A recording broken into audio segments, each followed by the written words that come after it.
Hi friends, my name is Teacher Cheryl. I'm here with Play to Learn Pierce County, a program powered by Green Trike and brought to you through the generosity of our sponsors and our partners.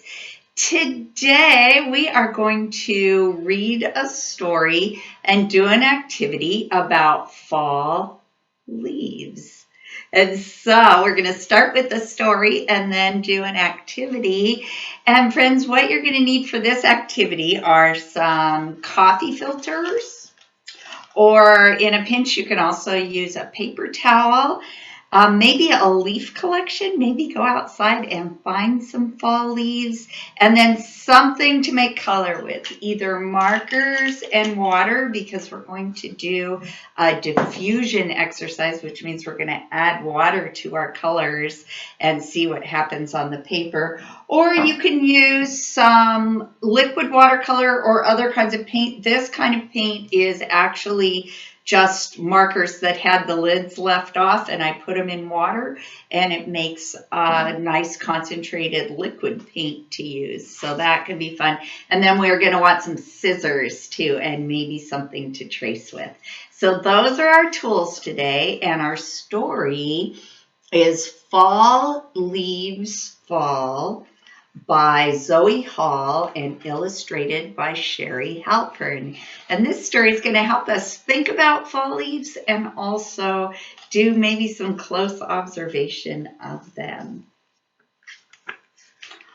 All year long, my brother and I wait for our favorite season to come.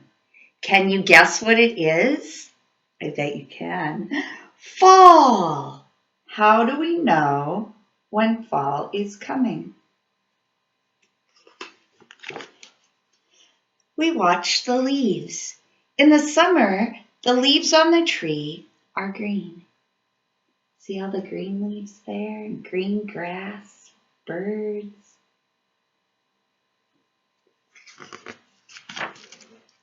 When the leaves change color, we know that fall is here.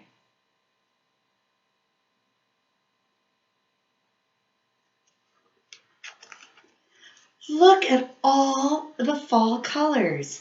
Leaves turn red and orange and yellow.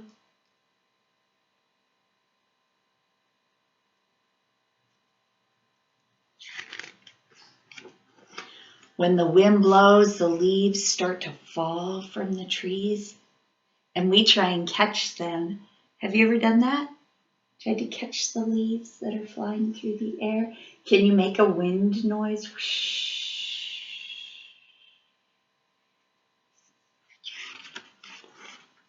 We like to stomp on the leaves, crunch. We like to kick the leaves too. All the fall colors fly back into the air.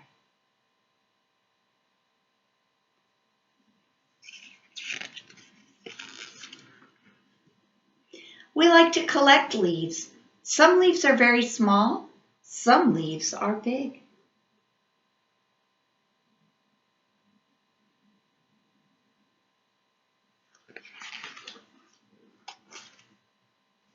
Some leaves have pointy edges, some leaves have smooth edges.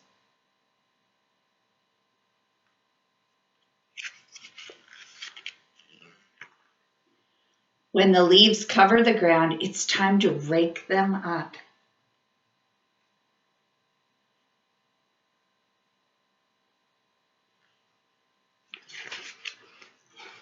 At last, we have made a huge pile. What do you think is going to happen next? Next, what would you do with a huge pile of leaves? We jump in!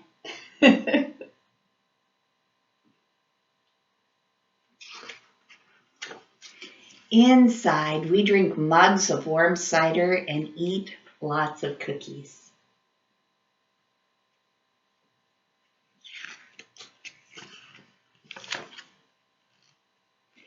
These leaves came from our favorite trees: maple, sassafras, oak, ginkgo, beech, and oak too. Oak again.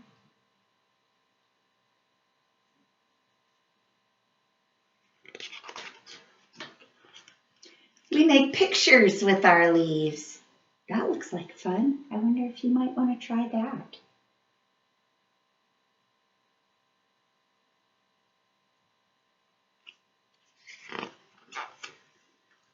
Before long, the leaves have turned brown and the branches are bare. All the fall colors are gone, but we know they will be back next year.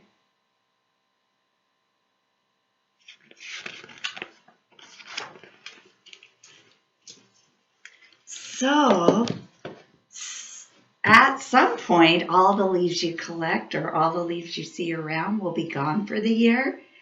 And so I thought today we could do some work making our own leaves, making ones that might last longer and be beautiful. And the first step would be to find some leaves and really look at them. Notice the colors that you see and the shapes that they are. Here's some of the ones that I found. And they're all so different, aren't they? All beautiful colors. Some are big and some are small. All different shapes.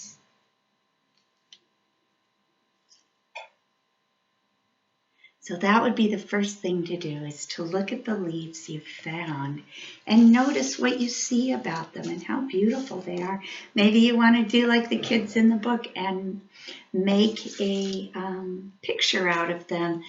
But what I thought we would do today is take our coffee filter, and maybe you want to trace the shape of a leaf and then do some coloring of that leaf. And there's a couple different ways you could do it depending on what you have at your house.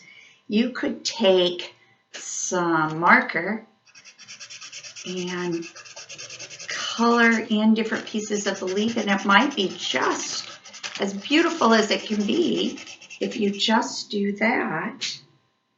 Or maybe once you've got some color on there, you might want to take then a paintbrush with some water on it and get your leaf wet and see what happens to the colors. See if you can spread them out and if some of those colors will blend together in pretty ways. And once your leaf is dry, then to cut it out to a leaf shape. Or maybe you want to cut it first, trace it and cut it first. So I'm going to take this one and set it aside. And I have to dry off my little workspace now. And maybe take another piece of this and do another tracing job. So I'm going to take this more simple shape here. Or maybe you want to just look at it and try and draw it too. You might just look and think, I bet I could draw that leaf shape. So I traced this leaf shape and I'm going to cut it out first.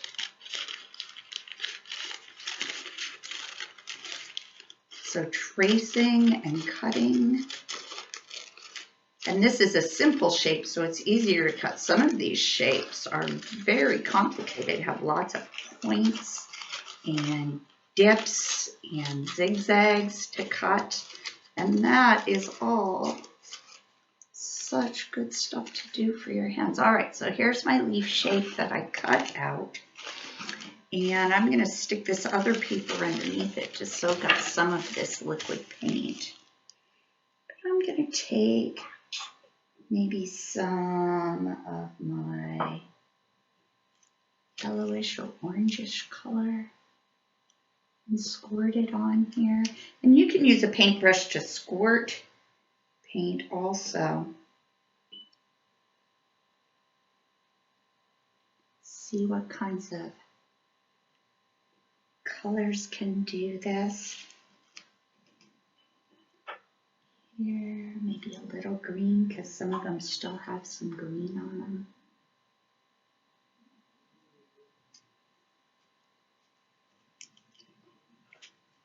So here's a little leaf with colors shining through.